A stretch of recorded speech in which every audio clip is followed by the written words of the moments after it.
Olá, eu sou o Fernando Prado e queria falar para vocês como a idade afeta as chances de gravidez e, inclusive, nos tratamentos de reprodução humana. Então, primeiramente, eu gostaria de agradecer vocês por estarem assistindo ao vídeo. Se vocês acharem que é legal, clica aqui no botãozinho de curtir, inscrevam-se no canal da Neovita caso vocês estejam vendo esse vídeo no YouTube, ou mesmo dê um like se você estiver vendo no Facebook ou no Instagram. É importante isso porque os sistemas acabam reconhecendo que esse vídeo foi relevante para você e é enviado para mais pessoas como sugestão desse assunto que é tão importante. Então, para a gente poder falar sobre as chances de gravidez de acordo com a idade da mulher, é primeiro muito importante que se fale sobre uma definição de reserva ovariana. E o que é a reserva ovariana? Bem, a reserva ovariana nada mais é do que o estoque de óvulos que a mulher tem. E é preciso conceituar a reserva ovariana fazendo uma diferença importante sobre a produção dos espermatozoides no homem. O homem, ele produz espermatozoides novos a vida toda, então a gente considera que em média, a cada 3 meses, todo o estoque de espermatozoides é renovado. Então sempre é liberado um espermatozoide jovem, que tem no máximo aí 3 meses. Por isso, nesse intervalo de tempo, por ser um intervalo curto, não é um tempo suficiente para que acumule muitos defeitos, muita exposição ambiental. Então o espermatozoide não transmite grandes problemas de malformação ou que tenham grandes questões que possam ocasionar uma grande perda na gestação. Por isso, reside aí a grande diferença em relação à mulher, porque a mulher não produz óvulos novos. A mulher já nasce com todo o seu estoque de óvulos formado e vai gastando todos até acabar, que é quando é a menopausa.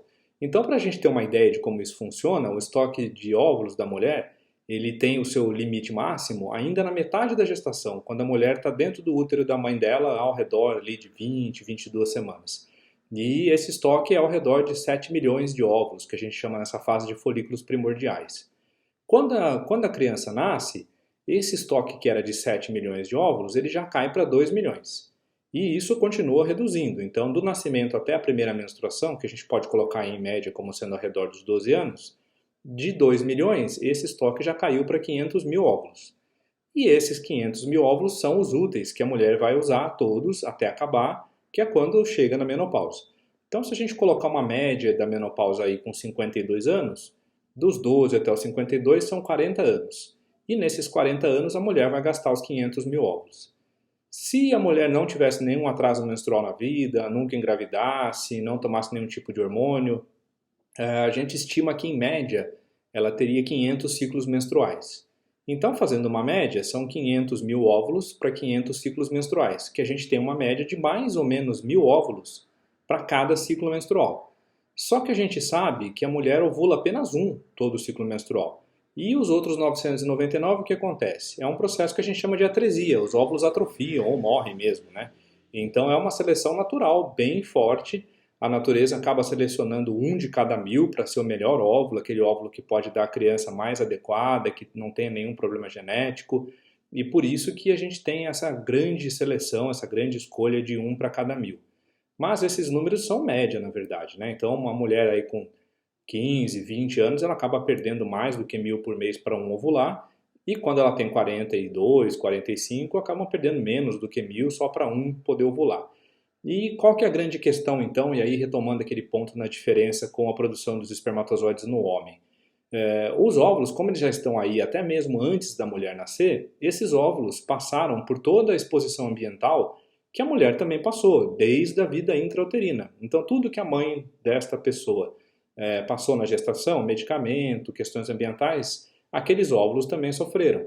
Da mesma forma, tudo que ela passou na vida dela, medicação, poluição, comida estragada, radiação, micro-ondas, calor e o próprio processo de envelhecimento. E aí o que acontece? Quando a gente chega em algum ponto da vida, e isso começa a ser mais crítico após os 35 anos, mas especialmente após os 40, 42, toda essa exposição ambiental fez com que os óvulos fossem acumulando esses defeitos ao longo da vida.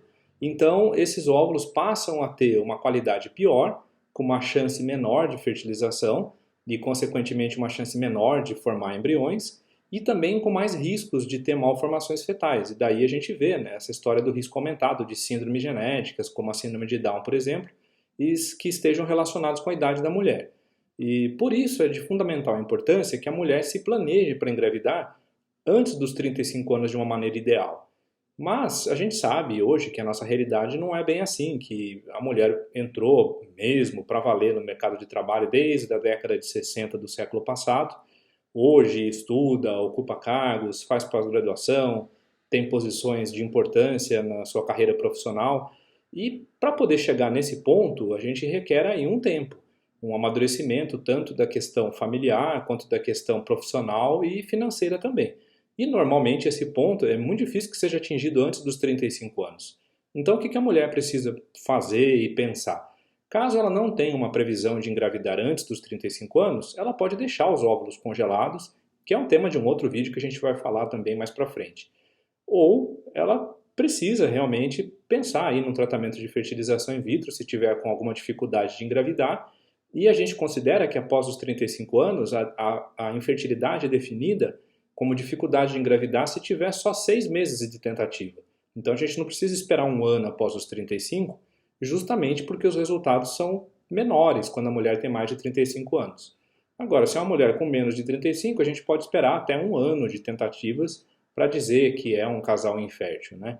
E é bastante importante também que a gente se atente para o fato de que após os 40 anos, esse risco genético de ter síndromes ou malformações passa a ser importante. Com 40 anos, a chance de síndrome de Down, por exemplo, é ao redor de 1%. E aí passa a ser indicado, e é uma conversa que o paciente precisa ter com o médico, se vai ser feita ou não biópsia nos embriões para que se possa excluir a chance de ter síndromes genéticas ou malformações fetais. Então, levando tudo isso em conta, é bastante importante essa conversa com o ginecologista ou com o médico que está acostumado a atender a paciente, ou mesmo um especialista em reprodução humana, para que seja feita uma programação e um planejamento de gravidez, seja congelamento de óvulos ou mesmo a fertilização in vitro, até com biópsia embrionária, dependendo da situação. E com isso a gente pode ter uma gravidez saudável, conseguir chegar até a gestação, independente da idade da mulher, e com uma criança saudável no final. Então espero que tenha esclarecido, lembrando a vocês novamente, quem gostou do vídeo, que possa sinalizar aqui curtindo no YouTube, se inscrevendo no canal da Neovita, colocando aí para receber as notificações no sininho, ou dando like no Facebook e no Instagram, para que outras pessoas possam aproveitar esse vídeo também e ter a oportunidade de receber essas informações que vocês receberam. Boa sorte, estamos à disposição para atendê-los.